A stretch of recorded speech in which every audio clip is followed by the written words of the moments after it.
तर शेतकरी मित्रांनो, बऱ्याच शेतकऱ्याचा प्रश्न होता की जीवामृत तयार झाल्यानंतर पिचकारीमध्ये टाकताना अडकते. तर त्याच्यासाठी पहिलंच आपल्याला एक असं जुगाड करावं लागतं.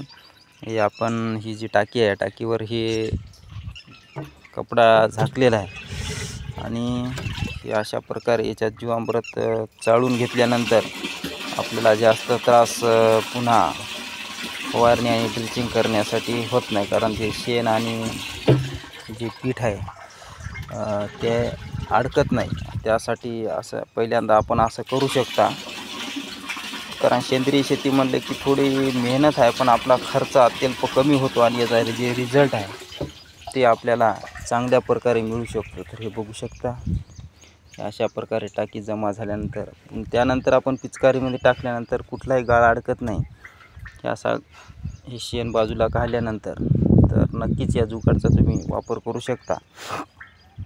आणि आपल्या चॅनलवर नवीन असाल तर चॅनलला सबस्क्राईब करा आणि व्हिडिओला लाईक करा. जय जवान जय किसान.